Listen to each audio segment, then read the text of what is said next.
Hello, everyone. It's Shane Kanto, your Wasteland reviewer, and we're back to our normal format this time around for the Development Hell podcast with Alex and Matt. And we're going to be talking about our favorite movie messages and things that really stuck out to us, and having a few films that are going to be coming out over the next couple weeks that we're going to talk about first. So, if you both are ready, we're going to get started with choosing if we're going to greenlight some movies or send them back to Development Hell. That's right. I never get tired of that. I never get tired of that. I'm so happy. You're welcome. So coming out, we have two films, the two major releases coming out on February 19th. We have the Mauratanian, which is about Salahi, who was a prisoner of war in Guantanamo Bay, and basically the whole entire investigation around what happened to him. He's played by Tahar Rahim, who has been getting some critical consideration for awards for his performance. The film also features Jodie Foster, Shailene Woodley, and Benedict Cumberbatch. Oh, wow. So, Alex, does this one pique your fancy? The subject, I'll be honest, I'm going to greenlight it only because of the people involved. But typically, that's something that I have to wait for someone to say, like, oh, you should watch this. Like if I'm scrolling through channels on TV and I see something like that, I probably will flip past it, without knowing like really what I'm getting into. But I'm not going to send it back only because it actually sounds like good work. Awesome. How about you, Matt? What are your thoughts? Yeah, that sounds. Don't send it back. It sounds interesting though, in a way where it's kind of like, it sounds like a movie, kind of, like remember American Sniper when that came out, and then a lot of people had a lot of different opinions, like really, really quickly. I feel like that movie is kind of like that, where it's kind of like depending on the angle that the director and everybody like associated, whatever kind of angle that they have, unless they're like super fair or everybody gets like a little bit of whatever, like everybody gets a little bit of dirt on them, then I think that might get people talking in a positive or a negative way, which sometimes isn't a bad thing. Honestly, I've seen a lot of movies where people got pissed, and that's okay. But yeah, so that'll be interesting when it comes out. Awesome. I feel like COVID has changed though a little bit. Like I feel like hype in terms of people watching movies has like went lower. You know what I mean? Like, and in general, no matter what movie it is, like I don't know. So that's kind of sad. But yeah, that'll be interesting. Unless you go onto any social media to look at the reactions to Zack Snyder's cut of Justice League, because then the Joker has the picture now.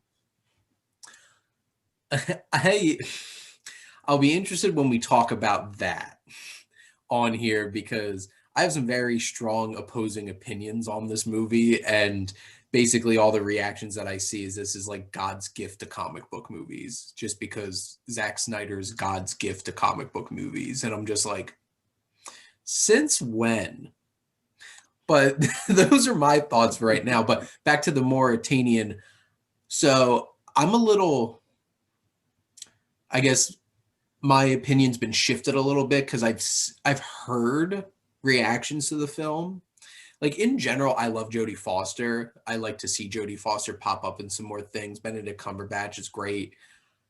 Apparently, this movie is super boring and slow, and it's getting very reviews right now. So like, without thinking about what the reviews are, I would greenlight this. We get stuff like this, like Zero Dark 30, American Sniper, and like trying to think of some other things, like there's one about that came out. It's like these are very much like you're trying to uncover like government conspiracy and stuff like that, and cover-ups and stuff like that. We get movies like that coming out a lot, and it's interesting, especially when they put a different perspective on things that most like regular people don't know about. But so like in general, I would have greenlit this idea. I'm a little disappointed about seeing how the reviews are going though. Now, probably the biggest release that we're going to talk about today. So finally, Hulu purchased the rights to Nomadland, which is one of the most winning film so far on award circus in terms of nominations, festivals, and everything. It's one of the biggest contenders for like Best Picture and Best Actress for Frances McDormand. So this is Chloe Zhao, who directed the film The Rider, which I saw. It's about a rodeo rider who has a traumatic brain injury and tries to come back into doing the rodeo again. And it's a beautiful little film. And she's also the director of Eternals, probably the most ambitious new Marvel film coming out that I think should have already come out, but it'll eventually come out. I don't know if it'll come out this year. So what it centers on is Frances McDormand plays a woman who, after the Great Recession in like 2008, basically just lives in a van and nomads around the US West. And it's about a bunch of people trying to make it in terms of this time where a lot of people are homeless and don't have a whole lot of money. And basically you have Frances McDormand and David Strathairn, and then every other person apparently in this movie are just actual people. Oh, really? Oh, Yep. wow. So you have this story of a modern day nomad. Alex, what are your thoughts? I'm not going to send it back only because some of that might be a little familiar to me. I don't know how west she went, you know, but, you know, yeah, I definitely had a experience with that world's. So no, I wouldn't send it back only because I'd be interested to see it. It doesn't sound like the sort of thing you drink a couple beers with or have a whole lot of laughs to. But you know, you never Guessing know. not. Yeah, it sounds like a pretty real. Sounds kind of raw, but no, it sounds good if you're ready for that. Mm-hmm. Yeah. How about you, Matt? Matt, what are your thoughts? Yeah, yeah, definitely. I want to watch it because I know that there's some references to Amazon and like their workers. You know what I mean? Kind of like the day-to-day workers and what the conditions that they have to go through. So I kind of want to see how that goes. I don't know. At least I've heard that is in the movie. But yeah, no, I'm excited for that movie. It's interesting, the idea of it. Hopefully, hopefully they hopefully they're respectful of the people that they are kind of interacting with and filming with. You know what I mean? Yeah. Because it might be do that, showing like many people don't even know that exists still. Like so that there's like a good way to do that. It might be like a negative way to do that, where it's kind of like unrealistic or to people that are like in that socioeconomic status and a bunch of other stuff. Like it wasn't fair. It didn't portray them in like in a respectful light. So as long as this movie like does that, I didn't see Hillbilly. Did you guys see Hillbilly Elegy? Yeah. Was it kind of disrespectful to people of that area? And was it kind of weird and like was it odd to you guys?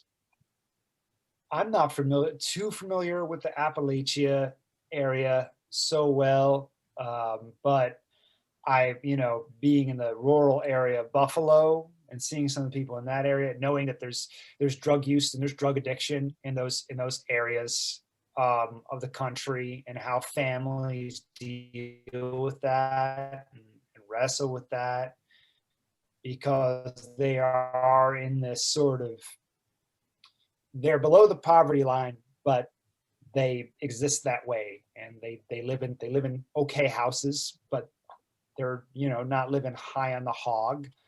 They probably get their groceries from Walmart. That's okay, or the convenience store, but they're wrestling with a lot of other things. And I actually enjoyed Hillbilly Elegy. I know a lot of people didn't. I didn't think it was nearly as bad as people said it was. People were saying it was terrible, but I actually appreciated the performances, like Glenn Close and Amy Adams. The performances were amazing.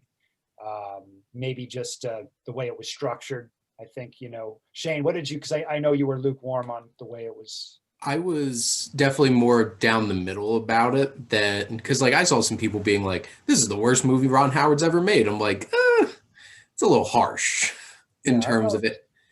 But like Amy Adams and Glenn Close definitely were like the highlights of the film for me because I thought they were both complex and intense performances. Like I wasn't the hugest fan of the lead performance. I thought, I don't know, like Yeah. it wasn't great and it didn't really deliver a whole lot. But like I thought it was more something that is Did it just seem like authentic though, or was it kind of like Hollywood? probably a little bit of Hollywood in some Yeah. aspects. Like if it weren't for how intense Amy Adams and Glenn Close were in their performances, they probably would have come off more like caricatures, but like they were all in on it. Honestly, the parts that felt like a little bit more of like caricature, like the main character and like the and I feel like it's a different kind of perspective because like this is interesting because they're using like actual people and not actors. And like kind of like with Nomadland, they're interacting with actual people, like your regular people who are experiencing these things, and less of these are actors playing people going through these things.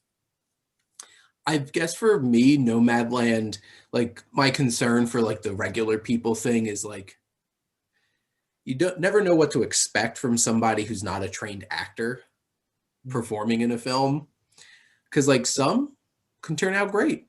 Some have won Oscars for like the best years of our lives. They had a real soldier perform in that film. And then you also have the film like the 1517 to Paris where they had the actual soldiers and their friend star in it and they were awful.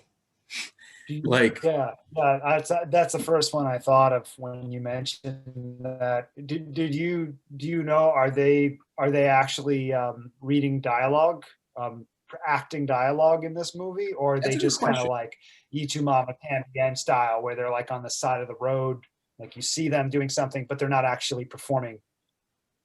I don't know. I would have to look into that, but that would be interesting if they were just like because like the movie Under the Skin with like Scarlett Johansson, like they actually like tried having her hitchhike. And like some of those people are just like regular people that picked her up and stuff like that. So that's interesting. But for me, I'm very excited for Nomadland because like the hype has been too real for too long at this point. I'm like, I've been waiting for this movie because it was originally supposed to come out more in like November, December. But then when they pushed the Academy Awards back, they're like, oh, we could wait a couple months. And I'm like, no. And I'm like, I want to see this movie already. Because I'm a huge fan of Frances McDormand, huge fan of Chloe Zhao, what she did with her last film. So I'm very excited for Nomadland. But we'll see. I definitely want to see if it lives up to the hype because there's a lot of hype to it right now. Now, we're taking things into a bit of a different direction with our releases for February 26th. So we have Tom and Jerry, which is, here, wait a minute. So for the weekend of February 26th, we have the new Tom and Jerry film, which takes place in a real live action world with Tom and Jerry being animated in it. Oh, Cool World style. So like we're getting like Who Framed Roger Rabbit type situation here. And this is from director Tim Story, who has directed things like Fantastic Four, Barbershop, Taxi, the new Shaft movie. And we obviously have Tom and Jerry. Ooh. He That's an And interesting filmography. yeah, he directed the new Shaft movie. yes. and it's starring Chloe Grace Moretz and Michael Pena are both in the film. And this is coming out on HBO Max and in theaters. So this is part of the Warner Brothers situation where they're coming out on both things. So you don't have to go out to a theater to see it.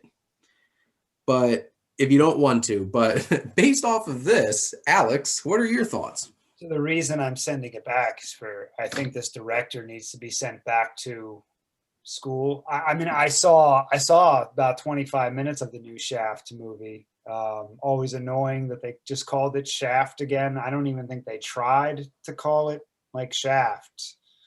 The return of this or that. They didn't even try. But the directing was just so just basic, lukewarm, mediocre. I thought, and it wasn't compelling at all. Over the shoulder shot, over the shoulder shot, over the shoulder shot. No effort put into like making it into anything original. And so but then you take in the fact I've never enjoyed this like animated thing inside of a real world. I don't know.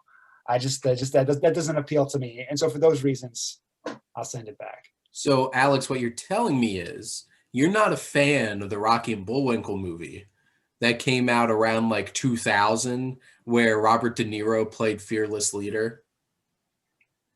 I'm sorry. I'm gonna have a nightmare tonight because you just described that to me. But yeah, I have none of the films that I've seen Tim Story direct really have a whole lot of personality in terms of directing to them. Because like he did direct the 2 Fantastic Four movies that came out in like 2004 to like 2007, which like those movies, yeah, those films feel very flat. Right. So, Matt, what are your thoughts on Tom and Jerry? No, I'm not watching that. Okay. Short and sweet, to the point. I am also passing on this one. I'm going to watch it because, I watch everything, but I would send this one right back. Because why? Like, why? I miss like Chloe Grace Moretz in other things. Like, I feel like she could work so much more, and I don't know why she's either not choosing not to or not being given the opportunity to. I don't know, but like, she's a really cool actress. And then I don't really have an opinion about Michael Pena. And then I never really cared too much about Tom and Jerry, like the cartoons, the old one, the newer one, and I don't like the Smurf thing. Like if it, you know what I mean, like the real world and the animated collide. Like I don't I don't care. Well, I don't care, and I'm probably not even gonna care when they do Space Jam, the new one either. I don't care. Yeah, I mean, I liked Looney Tunes when I was a kid. I really liked Roadrunner. That was the best. I love that. That was Wile E. Coyote. Violence. Yeah. Hey, if you dug Tom and Jerry, that's that's fine. But I don't. You really have to be like if you're really into cartoons, like not my thing. Yeah, we're gonna send that one back. Goodbye, Tom and Jerry. And our last one that we're going to talk about is the United States versus Billie Holiday. And this is also getting released on Hulu, starring Andra Day as the famous and prolific singer Billie Holiday. This is from director Lee Daniels, so of like Precious and the Butler, and follows Holiday during her career as she's targeted by Federal Department of Narcotics with an undercover sighting operation led by the agent is played by Trevante Rhodes from Moonlight. And like Garrett Hedlund's in this as well. But like it mainly focuses on Andra Day, who's portraying Billie Holiday. So, Alex, what are your thoughts? I might have to give this one a yellow light because I like the actor. I saw Moonlight around Christmas time or maybe November. Yeah, and I was blown away. It was great. It was really good. But I'll give this one. I'm not going to send it back. I'll say that. What about you, Matt? Yeah, why not? I need to watch that that Ma Rainey movie. I keep putting it off, but I really need to watch that. So what I want to watch that now too. Yeah, but because of Chadwick Boseman, Mm. as I saw him, I finally watched. Um, no, I didn't watch. I didn't watch. The Five Bloods on Netflix. I finally watched that. I was gonna say Black Klansman, but another Spike Lee movie. But no, I saw the Five Bloods, and the way he directed Chadwick Boseman in that movie, it was beautiful. It was just every moment that Chadwick was in, it was just on another level. You know. He's getting a lot of love. He got, I think, at the either the Screen Actors Guild or the Critics' Choice Awards, he has 4 nominations. And of course, because of Mhm. I'm sure that has a lot to do with it. But Because he got nominated for Best Supporting Actor for Da 5 Bloods, Lead Actor for Ma Rainey, and both of those casts got nominated for the ensemble. So he's getting a lot of attention for that. But for like the Billie Holiday film, I watched a documentary on her in 2020 that came out. It always seems to, like, if they're coming out with like a lot, like a biopic or something like that, somebody's making a documentary about this person too. So it's a very interesting story. I'm not the hugest Lee Daniels fan, so I'm not positive on how I'm going to feel about the filmmaking and stuff, but I think it's interesting story of like the federal government targeting this person, probably like because of her race and her position, that she was a very successful singer. And it's interesting because like you see hints of that in the movie Ray, where they keep trying to come at him for like his narcotics problems and stuff like that. So we shall see. That's what she said. Alrighty, now that we talked about our coming attractions, we're going to get into our main topic, and how this is going to go this week is we're each going to take our turns talking about our film messages. So, Alex, if you would like to begin.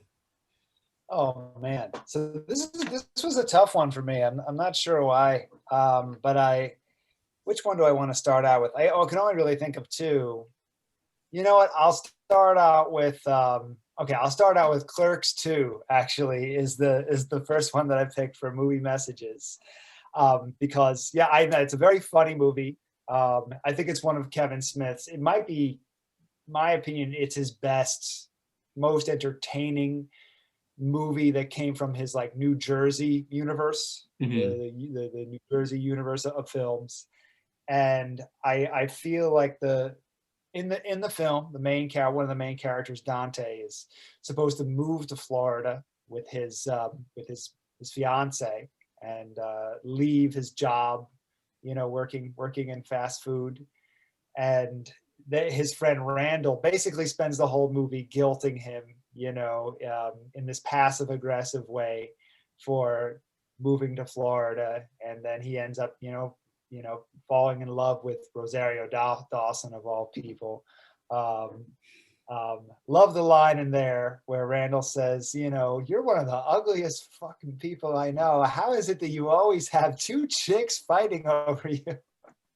Which is kind of true, especially by the time they made that movie. The actor that played Dante is like, I don't see him getting with Rosario Dawson. I mean, he would have had a tough time in '94, whenever this one came out. And but the lesson was really just when they were in the jail cell, because they get they get arrested because of a disturbance that involves a donkey show in the fast food joint.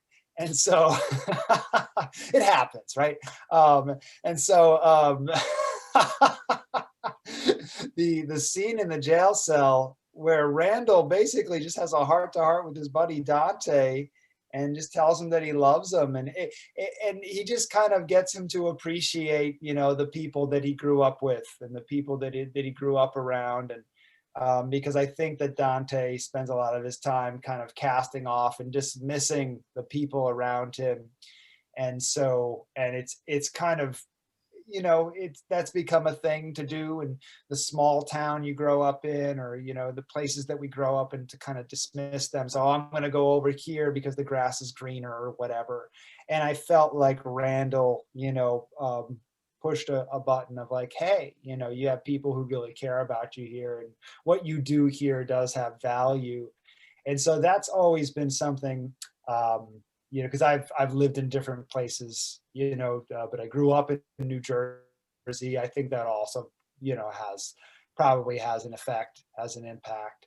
And so wherever I've gone, whether I was in New Jersey or living away from New Jersey, I always kind of watch that. I'm like, oh man, you know, it just makes me, you know, it resonates with me, because I've always kind of made efforts to try and connect with and appreciate the people in my family or friends that I had growing up, who, even if I was far away from them, you know, I would realize along the way they actually meant something. So that was a message that I took away from Clerks 2. I love Clerks too. Like that's one of those movies I could just throw on and watch any day because it's so funny. And it's interesting because like all of us are from New Jersey, and I think we all could feel that like Jersey pride a bit in terms of like watching like a Kevin Smith film. And like I hate Dante. Like he might be one of my least favorite movie protagonists in like any movie. Hate him in Clerks, hate him in Clerks too. And So whiny. I want to be Randall, to be there in his face and just be like, what are you doing? And it's just like, because it's true. Like Randall, and what this is why I love Randall so much. Because like Randall knows he's not a great person. Knows that he's a bit of a scummy kind of person. And you know, he does his thing and he just tells it like it is. And he finally opens up to Dante and tells him how much he means to him. And that's a really special moment in that film. Randall, and I mean, I have a friend, I'm pretty, you know, who probably told you about before, reminds me so much our cat, the, you know, the intelligence, the way he uses words, the way he knows, just boom, he knows how to like get you right in right in the ribs with whatever he says. But he's still your friend. He's still, and so you know, it's kind of like it's not a bad or dysfunctional relationship. It's just how people can be, you know, growing up. So Yeah. you appreciate those people. Life that plays Dante. There was this I don't know how to put it. It was like in Central Park in New York. There was this giant screen that they put up, and they just kind of like projected the movie, and it was interesting because I'm friends with somebody who's like the biggest Clerks fan ever, and then he said, yeah, like totally, like, let's do this. And like and I was like, oh, I guess I don't know if we feel like spending like $30 round trip on a train. And then he was like, no, trust me, this will be awesome. And he said, there's a particular reason why it's going to be awesome. And I was like, okay, yeah, sure, fine, whatever. Yeah, well, let's see this guy. And let's watch this awesome movie. I do like the movie. I don't know if it doesn't feel like going. Uh, and then when we get there, I find out that they played the alternate version of the ending, where like a mugger comes in and shoots and shoots Dante, which is really messed up. And then we actually watched the movie. Like, I don't like it at all. I don't like it at all. Yeah. But so it was, but he seemed like a really chill guy. Shane, he's a chill guy. Shit. Yeah. But yeah, no, awesome movie. Clerks 2, awesome movie. Awesome. Maybe It's funny. I knew what a donkey show was, so when they said that in the movie, I was like, oh, I wonder if are they actually going to do this? And then there's donkey in the movie. It's funny because before we get on press record, there's always things one of the ones, you know. Yeah. Oh, man. Sorry to all the donkey people out there. No judgment. It's a judgment-free zone for the most part. Yeah,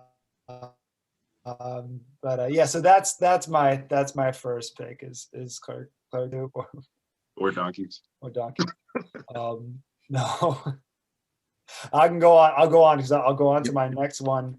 My next one, I'm not sure if I have even know what the message is, but I had to pick Castaway, a movie that I've probably only seen all the way through like one time, but because they show it over the years, they've shown it so much on TV that lasts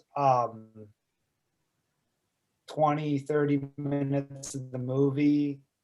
When he goes back and he meets up with his wife, and she's got a new family now, and she had to start over, and then he goes and he finds the woman with the package that had the symbol that he feels like the symbol on the package saved his life, and he's standing at that crossroads, and he doesn't quite know what road he's going to go down, and then he sees the truck with the symbol on it, and he's just going to go in that direction. And I never really have been able to put together logically where the character is going to go or what he's going to do. But it's just something about that shot at the crossroads of, which way he's going to go and which way he's going to go down. I still don't know what the message is, but it's always had this profound effect on me. I think it's really uncertainty. I just think the facing the uncertainty in life, and he had to face death. He had to face, his own sanity. He had to face, so he had to really. And now here he is. He's back in the world, and he's kind of. And now he's got to face something even more different than those things, which is just sort of just this uncertainty of where to go next. And so that's always kind of stuck with me. Awesome.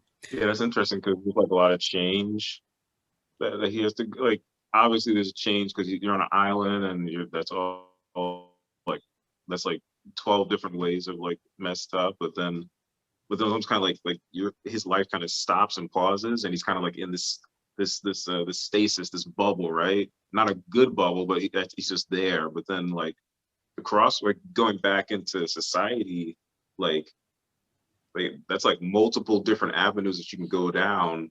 And then like the uncertainty that's like, yeah, that's it's like terrible. It is. I guess it's like good and terrible. It's I guess it can be scary. I think the uncertainty can be scary. It can be exciting.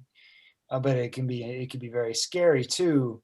But that's another, I think there's another message there. I mean, I think a more direct message about when he comes back and he uses the lighter to get the fire to come out, and he just kind of keeps doing it because he can't he can't believe that by the snap of his finger he can have fire, whereas before it was a huge feat for him to create the fire. So appreciating that the convenient world, we talk a lot about survival, survive this, survive that, but in normal times like now, we take those things for granted. So I think that's another message in the movie as well. I think it's very interesting he's faced so much and conquered so much that it helps him realize like the uncertainty of like life might not be that big of a deal. It's like everything that he overcame on that island, and like that crossroad doesn't look so intimidating after what the hell he did on that island for all those years, and were able to get off. And I think that's a really powerful final shot of that movie, which, fun fact, was spoiled because they showed shots of him back in the trailers. Which, why? Sure. I finally saw Movie Trailers, A Love Story. Okay. I finally watched that, and that was one of the ones that they mentioned that kind of ruined the movie. Yeah, you remember that when it came out way back when? No, it was probably brought up because I watched that documentary. Oh, fair enough. Fair enough. Yeah. So But I have a love-hate relationship with movie trailers, so that'd be a cool one. What's our favorite movie trailers and least favorite movie trailers? I already know mine. Yeah. That's going to be our next show. Maybe, Matt, yeah. let's start with your messages. All right, yeah. So I got 5. Yeah, I got 5. So I'll go all the Marvel movies, just all of them. In terms of the fact that your past doesn't equate to what your future is going to look like. I don't know. I really like that. I mean, you could think that about, I guess, like very literally, like Romanoff character. You got your, the Black Widow, because she's a very different person. You don't see like a giant amount of who she was, but you definitely feel and you get like a sense that like it's not like she was like James Bond, you know what I mean? Like there's definitely like some murkiness to her, like actually not even so much murky, like she was just like a bad kind of person, but she transformed that and made that important and selfless, and that's super dope. Or even like Tony Stark, like, wait, I'm not my dad, like just like random stuff like that. So the past, but so with that though, you have to kind of put effort to make sure sometimes that the past doesn't become your present or your future, because it's not a given that things will be different. You can definitely fall into past trends. So, and then like a bunch of other random people, like everybody's like on this learning journey. So yeah, like even Hulk starts to talk by like everybody just changes, you just grow, hopefully slowly, maybe painfully, but you just grow. So I really Winter like. Soldier is definitely a big one that came to mind with Yeah, that. yeah. Still need to see that one. Have a lot of red in their ledger. Yeah. Because they specifically I don't know. reference that with Black Widow, so. Yeah, it's really, so that's really cool. I would say my next one. So this isn't so much like a deep movie in any way, kind of sort of not really at all actually, but on Netflix, the movie Extraction with Chris Hemsworth. That movie, I don't think anybody's going to be like sitting there like philosophizing over it, but there is this one line, and I Googled it, and there's some other person that actually said it, some author, and I can't remember the name. I didn't write it down. But the line goes, "You don't drown by falling into the river. You drown by staying submerged in it." And damn, that is dope. And there's like 2 or 3 random pieces of advice that the kid that's getting extracted says randomly. He's kind of like your Yoda, I guess, character. He kind of just like he's like on like on the, I don't know, it's on the journey. But yeah, I just love that line. It's super dope, super interesting. I think I've used that once, like at work. I just like it. I just like it a lot. I would go. My next one is The Matrix, in the sense that maybe stop waiting for the one. Maybe just stop waiting. Maybe you can be the one. Maybe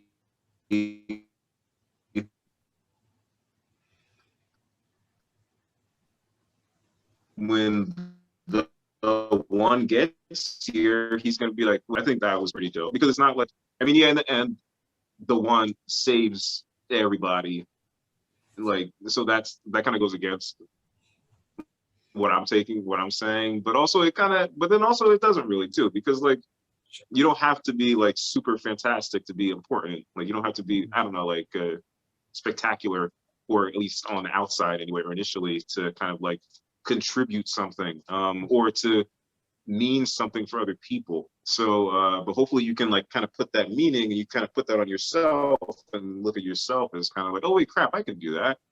I can help. I can contribute. I can, I don't know, whatever. So yeah, I think that was dope. Um, I guess the last. Oh, do you guys want to comment on either of those, or can I do my Well, last I two? wanted to say, you just brought up Paul McCartney did an album recently, and I can't remember the line, but he says, something like, calling all lovers, calling all women, calling their lovers, what we do in our lives means something to others. I mean, this is Paul McCartney. I mean, he's talking to everyday people. I think in that line, he's saying, what we do in our lives means something to others. So when you said that, you kind of maybe you don't have to become Paul McCartney or like Paul McCartney to have an impact on other people and contribute to your family, your friends, your society around you. And I think that's someone who has a pretty good understanding of how he's contributed to small groups of people in different parts, or he's just been in their ears with his music. But The Matrix is a big one. Movies like The Matrix and They Live, I think it makes you kind of want to. There is an individual aspect to it, right? Where you kind of want to live outside of what's expected of you. You kind of want to. It can get, the different message I think people take away from movies like The Matrix is that, there's this preconceived glitch in the Matrix thing. Like there's this preconceived path that was charted for me or made for me, and I have to fight against that sort of thing. And maybe that's okay to some extent. I think it's dangerous when then when it gets into like the Fight Club territory, and you're like getting groups of people together to to blow up coffee shops or something like that. But if you're using it as inspiration to like set goals and like achieve certain things, then I think that there's something special about it, and not, like you said, not waiting for it to just happen for you, and not waiting for this amazing spiritual or religious thing to happen. Be who you want to be and create the world that you want to have around you as best that you can. And so I think there's that message in there. So But I haven't heard that. I haven't heard somebody with that perspective before on it. I think it's interesting because The Matrix has definitely inspired people, and inspired them in some terrible ways along with some positive ways. And if you both are interested in watching a crazy documentary, check out Glitch in the Matrix, which looks at that's you made me think of that. You said Glitch in the Matrix? Are we living in a simulation?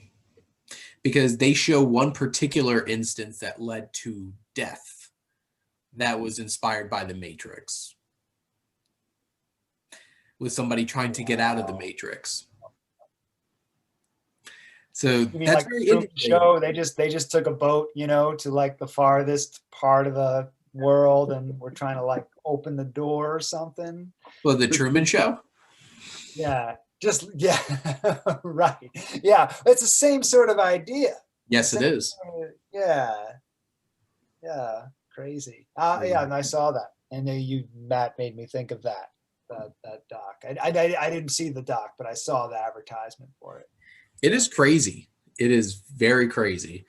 It is something you're not going to forget. Damn. But Matt, what were your last two? All right, the last two, I'll go. The Sixth Sense.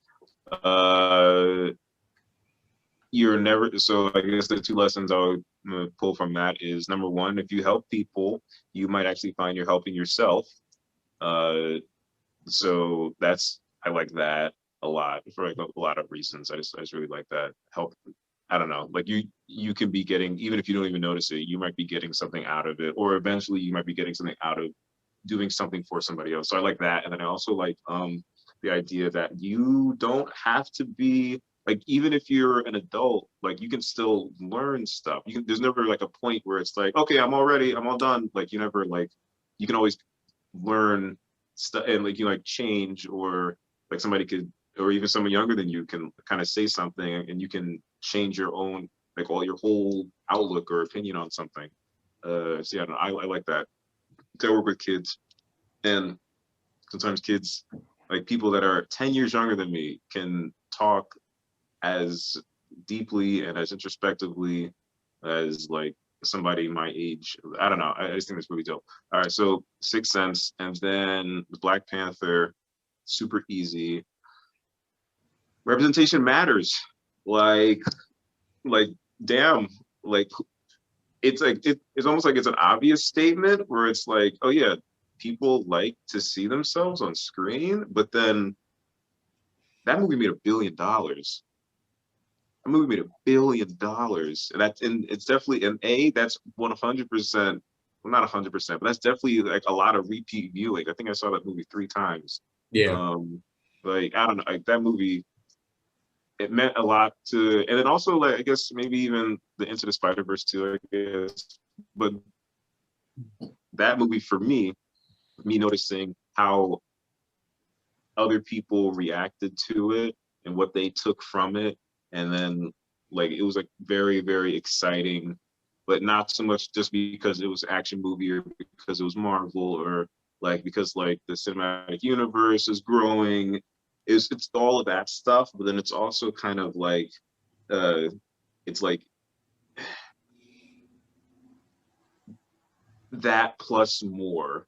So it made the movie not just cool, but for some people, I don't think it would be like an exaggeration to say it made that movie important. And I worked with a kid once who said he that was the first ever time that someone who looked like him was like the main character that he saw. This kid is 10 years old, something like that. Yeah, 10 or 11. And like when you hear adults say that, like it's like, oh, you know, whatever, I guess that makes sense. But I actually heard a kid say that unprompted. And I was like, wow, that's really dope. That's really cool. So yeah, so I don't know. Wow. Representation matters. It's important. And if you do it well, it'll make you money. So studios, listen up. Totally. Like Black Panther, I think Black Panther made more money domestically than Infinity War did. Whoa. Wow. Like Damn. Infinity War obviously made more money like worldwide because like it was just a monster. But like Yeah. Black Panther, I have to double check, but I'm pretty sure it made over made like $700 million domestically. It's a lot of money. And people went out, and that's important. And like even from not just in front of the camera, because like technically, like yeah, there's been black superheroes before. Like they had the Blade movies, which were, but like they weren't written or directed by black people, and Black Panther fully felt like somebody got to really tell their story. And it felt very, and like, because realistically, there's like 2 white characters in the whole entire movie, which also created one of my favorite memes in the history of superhero movies, the Tolkien white guys. Because Martin Freeman and Andy Serkis were both in it and also in The Hobbit. But like it really felt like a movie that. Send that to me later, please. I can't tell you how many times I laughed looking at the meme on the internet after Black Panther came out. But like it was like it's not my favorite Marvel movie, and like I had some issues with like the CGI in the third act of the movie, because like especially when T'Challa and Eric Killmonger were fighting in their Black Panther suits, it looked a little rubber people, because like they were CGI figures and it wasn't done perfectly well. But like that is an impressive film, and it's a beautiful film. It's an inspiring film, and it makes me really like, obviously there's nothing we can do about this, but it makes me really sad that we don't get to see T'Challa's story progress past that point. Because like from what I understood, there's a deleted scene from Endgame where it's T'Challa and Stephen Strange standing there talking about how are we going to protect the world after this. And it's just like they were going to be the ones leading the charge, and that's really cool. I'm very interested to see what they wind up doing with the next Black Panther film. Now, I'm glad they're not doing CGI and trying to bring him back, because they should not. Oh, that'd be They came out very quickly like, we are not doing that. yeah. And it's good, because they shouldn't. But Black Panther is going to go down as one of the most important, like, not even like, obviously one of the most important comic book movies ever created, but like I think it's going to go down as one of the most important films, because like it got nominated for Best Picture. Wow. And it was the first comic book movie to, like, that and Joker were the first two comic book movies, which is so interesting to look at. Those two films, very different kinds of films, with also very interesting message differences on the topic of message, because Joker's a very interesting film, which also kind of relates to what you brought up earlier, Alex, about Fight Club. Oh gosh. Because like, right. What are people going to take away from it? Yeah. But Sort of thing. I'm glad you brought that up, Matt. And did you have any more, or is that it? No. I mean, yeah, no. That was, yeah. No, I like all those. Awesome.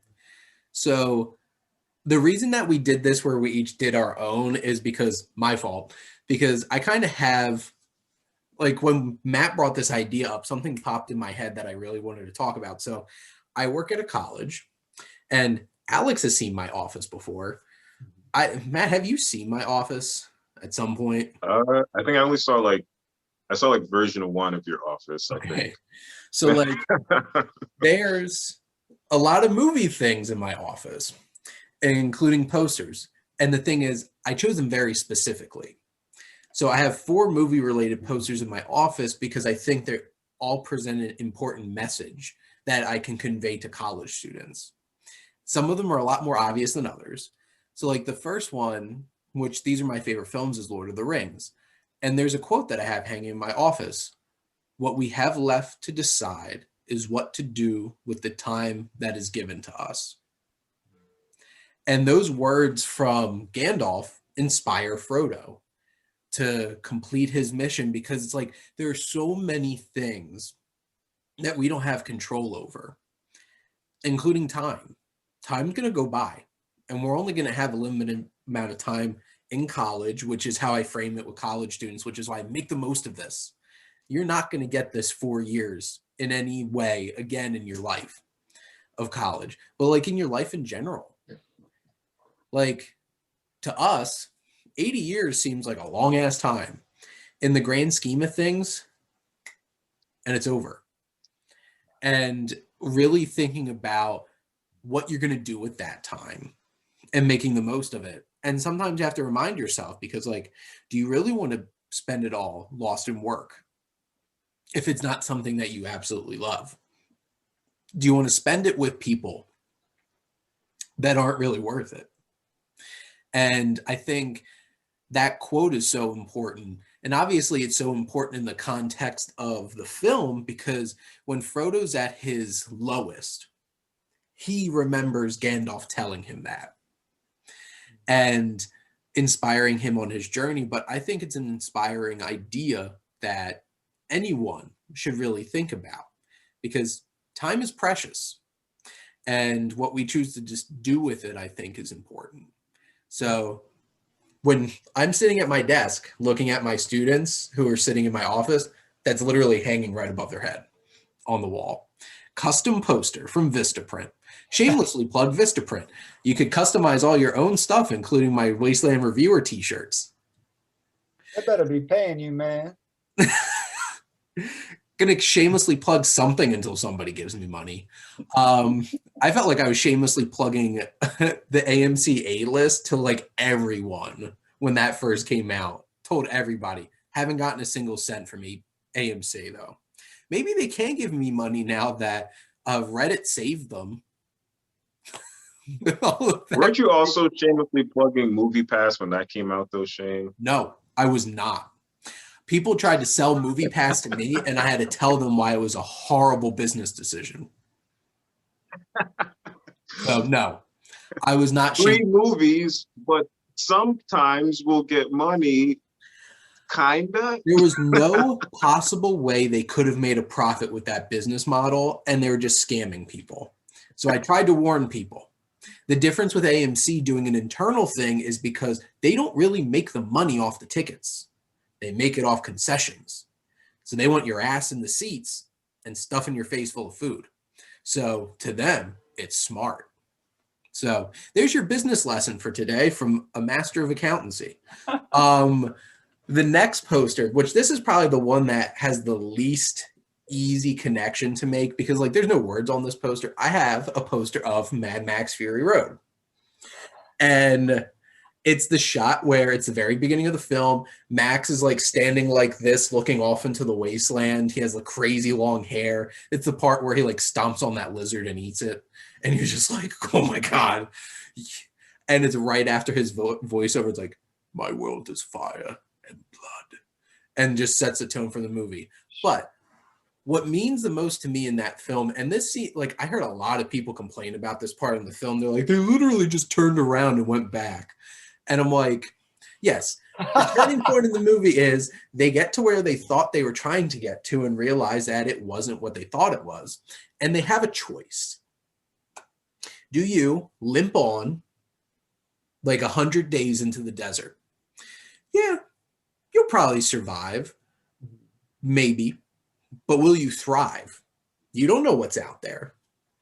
But something tangible and powerful is dead in front of you, except it's the most hellacious route you'll probably face in your life to get to it.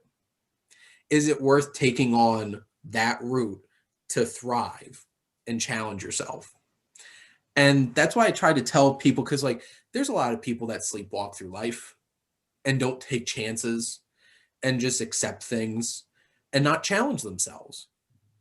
I feel like that point in Mad Max Fury Road is you can go headlong into the biggest conflict, the biggest challenge of your life.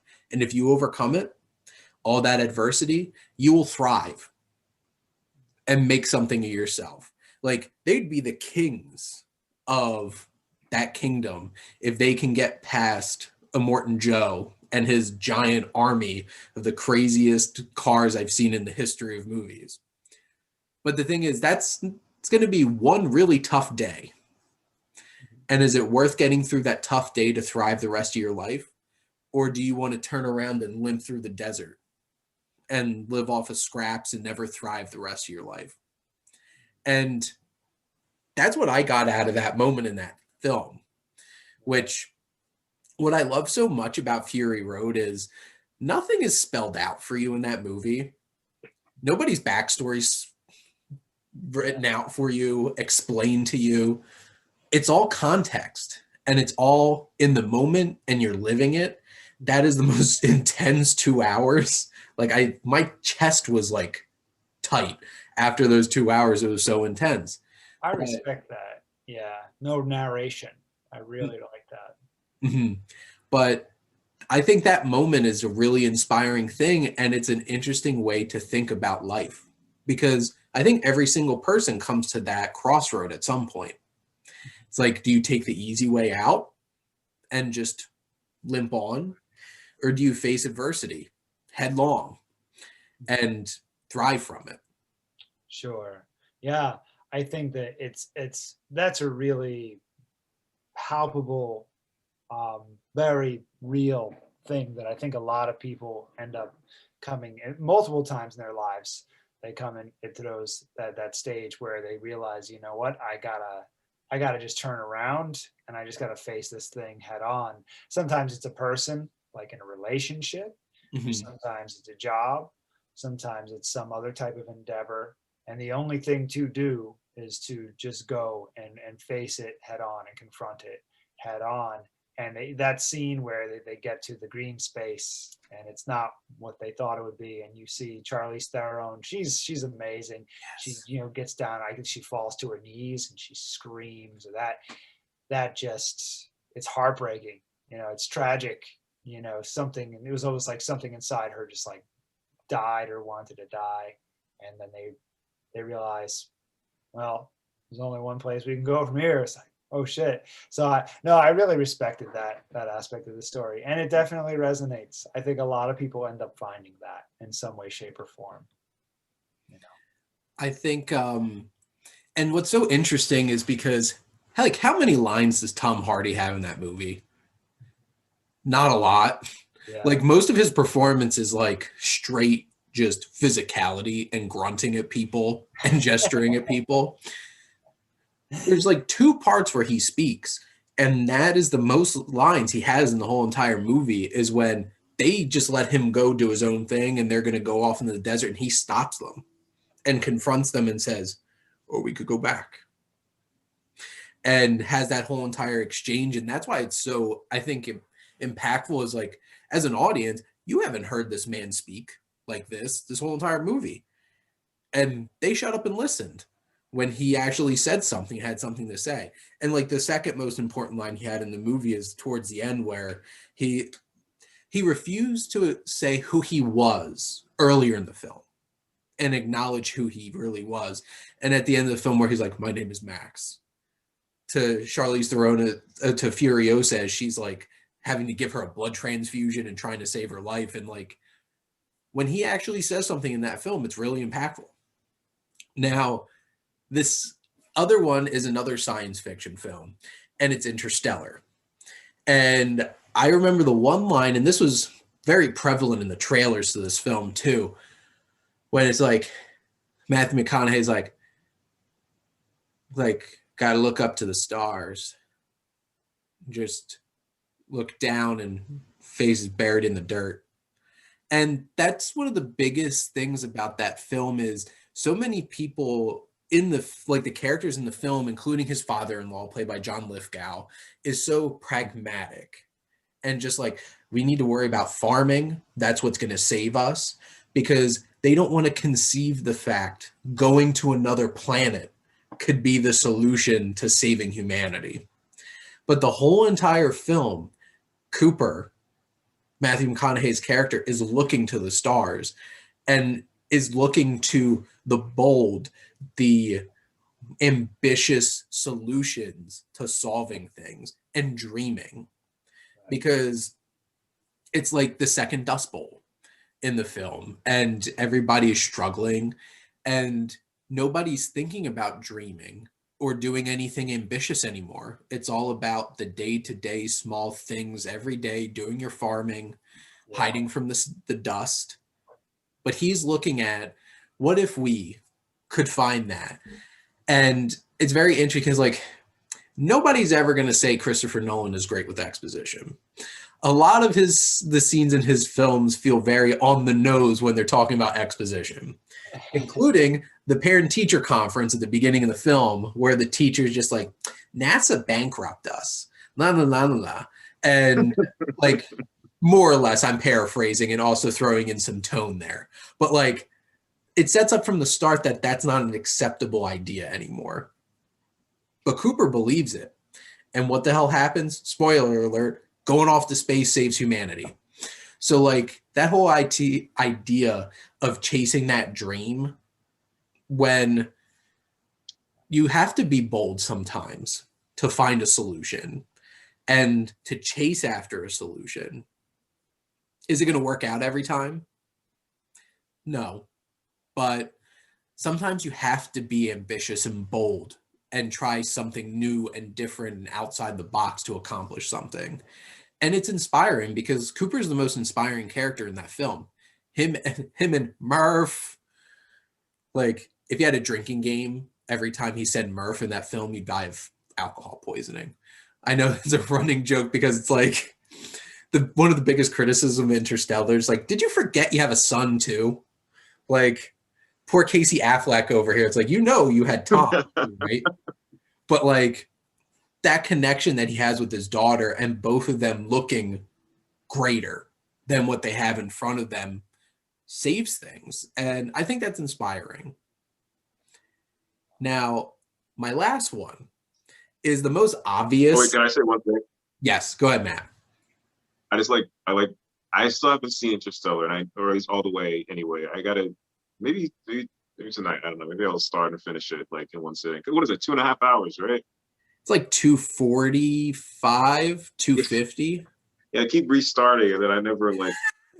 What I'll say is this: like, I like what you said about John Lithgow. You said John Lithgow. Yep. I like what you said about his character, is like in terms of there's people that don't agree with what you do, and then you're like, oh, I'm actually just gonna just do this anyway. I like the idea of, and it's hard, like almost sometimes impossible, but I like the idea of like making sure you're not really using other people's I don't know, other people's thumbs up to be your rocket fuel. Kind of like we were talking about with Martin Scorsese, like, oh, thank God that Martin likes it. Okay, now I can see that I like it too. You know what I mean? Like the idea of just like going your own way, and not just going your own way, because that sounds cool, but it becomes hard if you have other people kind of like shaking their head at you. But if you still choose to go your own way, like that's dope as hell.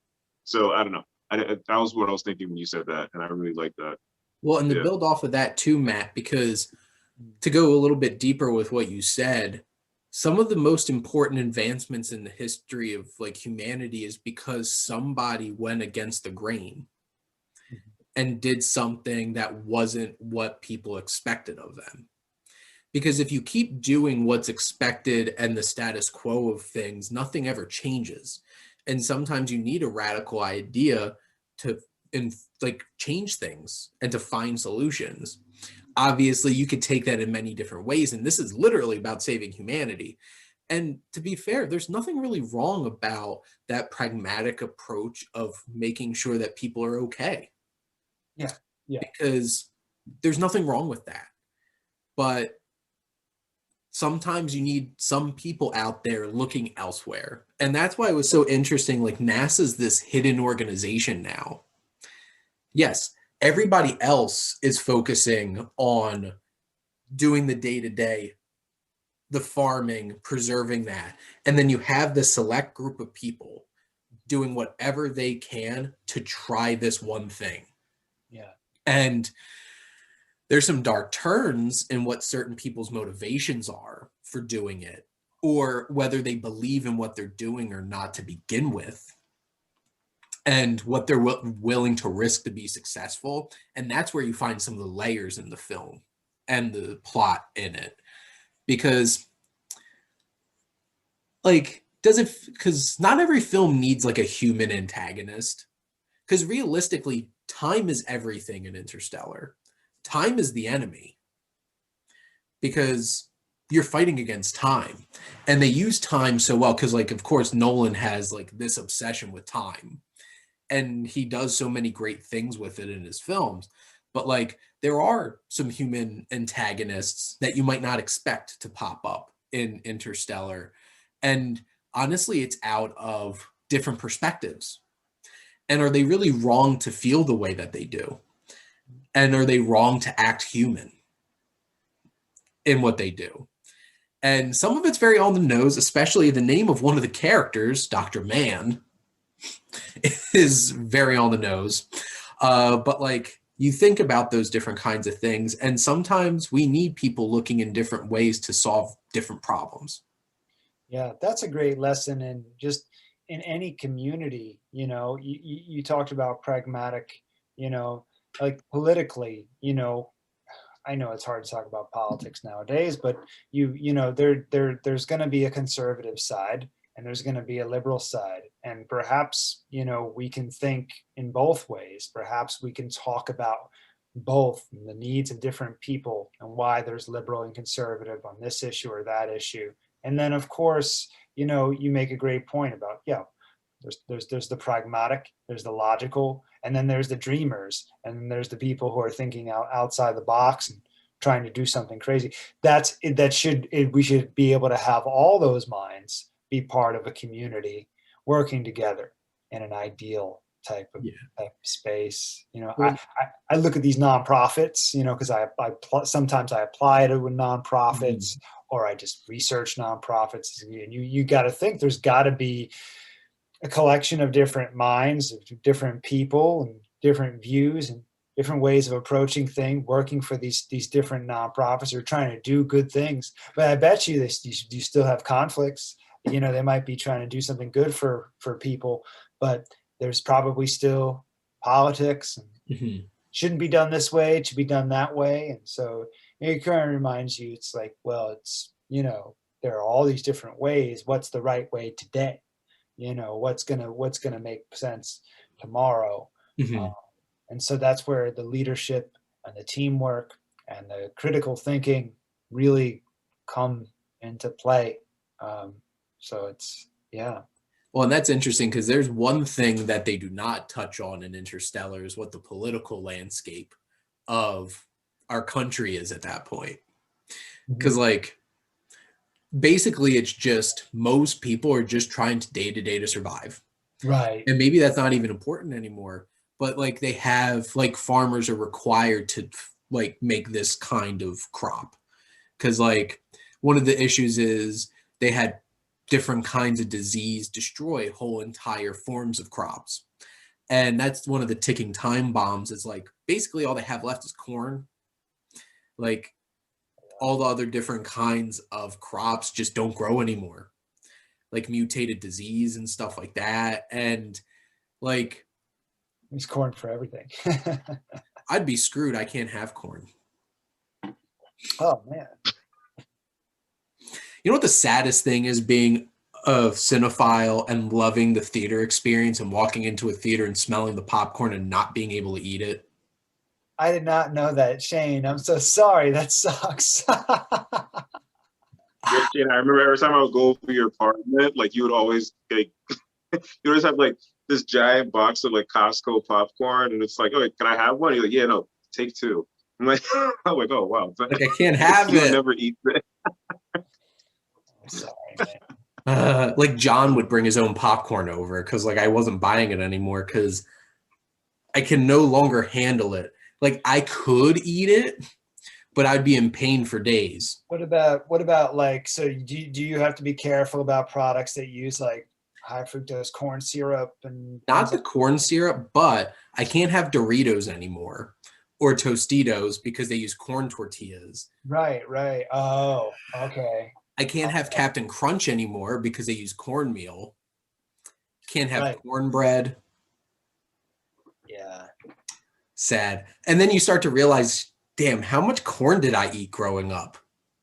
Because so many of my favorite, I always ate popcorn. That was my favorite snack. You don't go to the movies and not have your popcorn. Yeah. So. Well, I'll keep in mind next time I bring snacks over, whenever that may be. There will not be any corn. Thank you. When the apocalypse is over. So now my last thing. So this is very straightforward, but Dead Poet Society. Oh. Carpe diem, lads. Seize the day. Make life extraordinary. Yeah. And that's it. Beautiful. I wish I had a teacher who inspired me like Mr. Keating. And there are very few human characters in movies that make me irrationally angry, quite like Nurse Ratched from One Flew Over the Cuckoo's Nest. I want to jump through the screen and strangle her. I want to be McMurphy at the moment. But the dad and the headmaster in Dead Poet Society, I want to like straight up just strangle both of them by the end of that movie. And the thing is, it would happen at that time period that they would blame Mr. Keating for that suicide. And it's despicable because like he was the only person inspiring those young men to be anything but a bunch of drones. Like, and as somebody who teaches, I never want to be a teacher like those teachers at that school. Where it's just like the Latin class. And trust me, I took 5 years of Latin. My class was never like that. You go, Mrs. Poyet, you're awesome. But like that, they're just like, I forgot what the word, but like agricola, agricolas, agricolum, and just going through like the 10 different endings that you could have for each word and just having them chanting them, just like,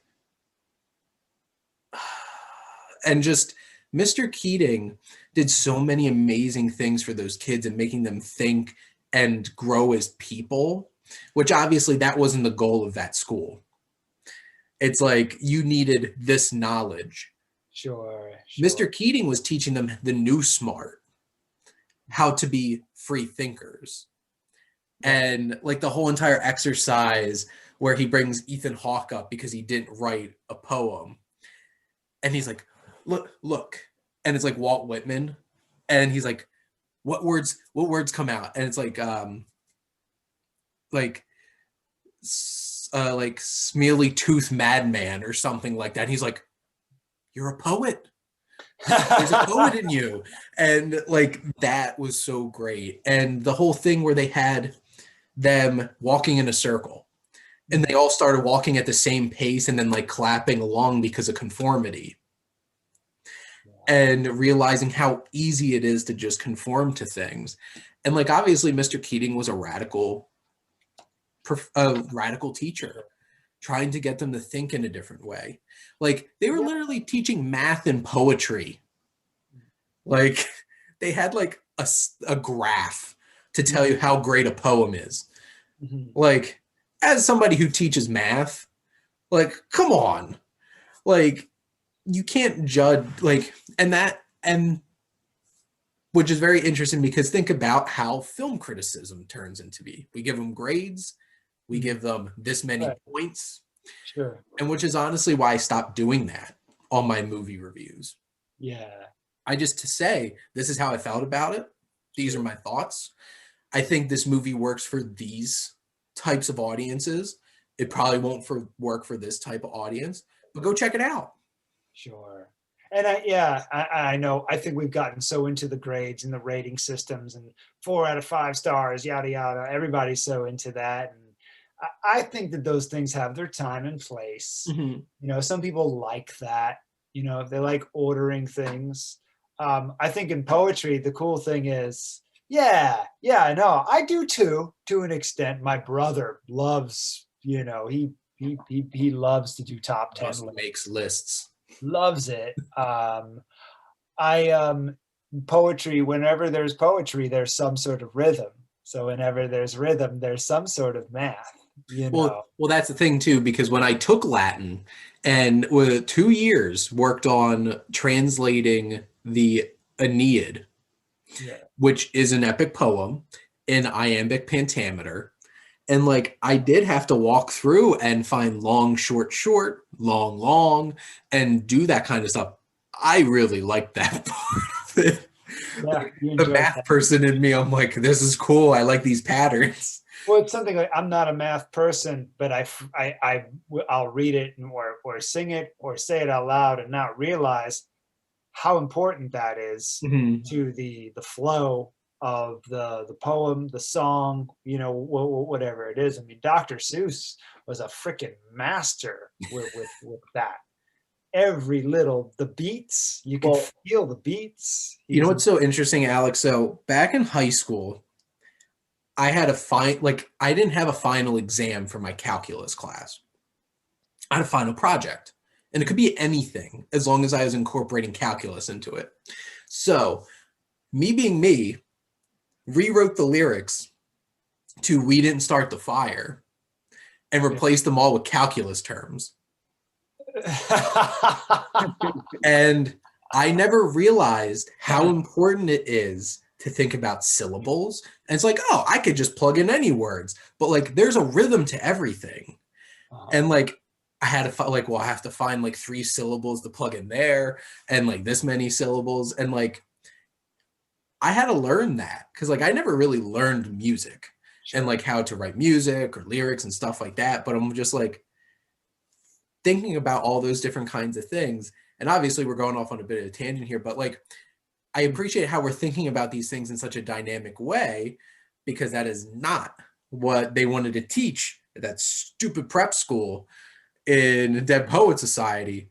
But like Robin Williams as Mr. Keating is one of my favorite performances.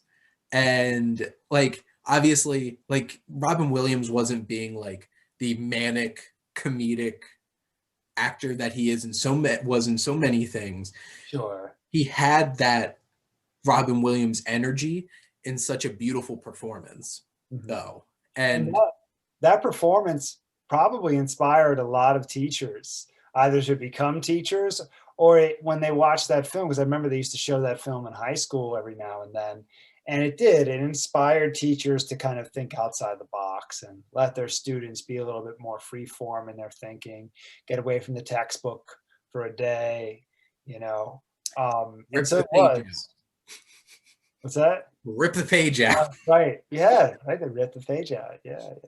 Yeah, that's cool. I need to watch that film again. Yeah, it's a good film. And you know, I was so lucky and fortunate to have been in a play myself. So I know one of the main characters is in a play toward the end. That meant so much to him. And it does, like, if you ever get a chance to do something like that, because the director and the other actors and forcing yourself to have to learn the lines and learn the character and why the character thinks the way he thinks and feels the way he feels, and then to have to command that in front of an audience, it is such a, like, it just takes your soul and your spirit into another stratosphere, you know. And I know that's what it did for me. And I think that that's what Robin Williams was inspiring those kids to do, is to kind of take their mind and their soul, because they're kids, you know. Yeah. Ethan Hawke literally looks like a kid in that movie, and he just inspires them to think and feel in ways that they never have before. Yeah. And, yeah, that's absolutely inspiring.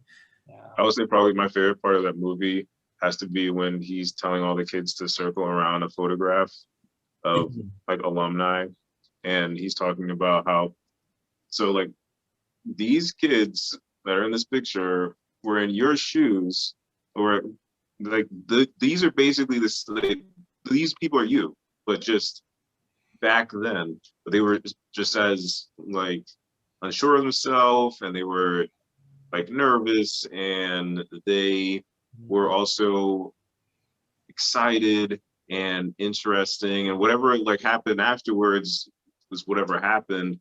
But like what they would totally tell you to do is to seize the day. Like they would want you to figure out, okay, so like, what is your passion? What drives you? Because those people are dead, but you're still alive. So you have to find out like what the hell fuels you and like pushes you forward. And that's a dope pick. That's a dope pick, Shane. That's beautiful. When he just whispers, "Carpe diem, lads, seize the day." I have to tell you, I don't know if you guys ever listened to Dream Theater at all. Yeah. Shane, did you ever listen to Change of Seasons by Dream Theater? I'm trying to think. Is it one of their 15-minute songs? It's a 25-minute song. 25-minute songs. I love Dream Theater. Dream Theater is badass if you can like let them into your ears and your bones. So they've kind of bordered, Matt, between progressive rock and progressive metal. Yep. In their earlier career, they were more on the progressive rock side, and then like the late 90s, early 2000s came and they went more into the progressive metal end. But they always had like really long songs with like keyboard solos and guitar solos. but if you like Dead Poet Society, I highly recommend YouTube or Spotify, A Change of Seasons. It is a tall drink of water, but Shane, you're gonna love it if you've already like given your ears over to their sound. So Matt, it might take a little bit of a, getting used to, but it's beautiful. Is it just instrumental, or is it like the lyrics are like they're touching you in a way? For me, it's the lyrics that touch you in a way, but they use that whisper from the Dead Poet Society in the song, and they use one of the poems that he's reading. Not Robin Williams, but one of the students in the song, and and says, "Seize the day." I'm just getting chills just thinking about it. It's badass. As somebody who played way too much Guitar Hero in like high school and college, so it was Guitar Hero World Tour came out, and that was the first one where you could play as like the whole band, because they were just like, oh shit, rock band's a thing now, we gotta compete. Because before it was just like Guitar Hero wasn't realistic.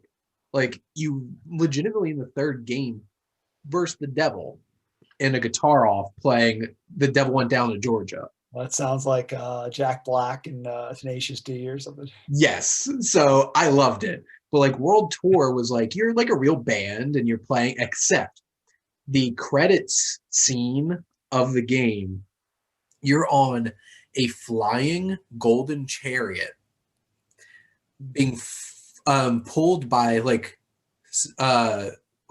winged lions through the sky, playing Pull Me Under by Dream Theater. And I'm just like, and that was the first time I heard Dream Theater. I'm like, this is cool. Yeah, and like, it's somebody like Rush is my favorite band. So like you just metalize Rush. Sure. In a way, like you get Dream Theater. And yeah, I was a huge Dream Theater fan after I heard Pull Me Under in that, and I'm just like, dang, that's so cool. But that, like, I have to go listen to that song now. Just a very, very musically incredibly talented band with some really, really good songwriting, over the years. They've had some really, really good songs and some good lyrics too. Yeah, because one of their keyboardists, Derek Sheranian, wound up being in Black Country Communion, which is one of my favorite bands, and it's a mega group. It's Glenn Hughes, lead singer and bassist. He was in Deep Purple for a time, because like Deep Purple had so many like changes in its like the lineup. And then Joe Bonamassa, who's like this virtuoso blues guitarist who like at like 10 years old opened up for BB King. Wow. Jason Bonham, John Bonham's son, on drums, and Derek Sheranian on keyboards. And they're like really like, they sound like modern Zeppelin. And this was even before Greta Van Fleet was a thing, who literally sound like Led Zeppelin, to the point where this is going to be so stupid. So I love the trailers for Ford v Ferrari. And I remember when Highway Tune played in the one trailer, I'm like, is this a Led Zeppelin song I never heard of? I've had to have heard of this. This is amazing. And then I looked it up. I'm like, who's Greta Van Fleet? And so I literally thought it was a Led Zeppelin song. Yeah, I know. They got a lot of, I mean, they're amazing. They're incredible, but they sound just like Led Zeppelin. Yeah. They don't have as much, ooh, ah. like they don't Robert Plant it up as much, which I'm okay with. That's okay. I don't need as much moaning, like enough stop orgasming on stage, Robert Plant. I don't need to hear this right now. It's like, ooh, baby, baby, ooh, like every 5 seconds. But anyway, so doesn't she make you say, ooh, baby, baby, ooh? That is wild. What do you just pick up? Why is Nurse Ratched? I showed this to Shane a few weeks ago. I have a deck of playing cards for Cuckoo's Nest playing cards. Wild. Wild. Hate her with a fiery passion. Yeah. Ooh, yeah. Oh my. Well, This was another fun edition of the Development Hell podcast. Thank you all for tuning in and listening to us talk about all of these interesting themes, and we got on some fun tangents there. But hopefully you all tune in 2 weeks when we're doing our next movie club edition, where we're talking about another Kubrick film, Paths of Glory. This one is half the length, but, you know, probably darker. So, but thank you all for tuning in and supporting Alex, Matt, and Shane, your Wasteland reviewer, and tuning in and supporting the Development Hell podcast.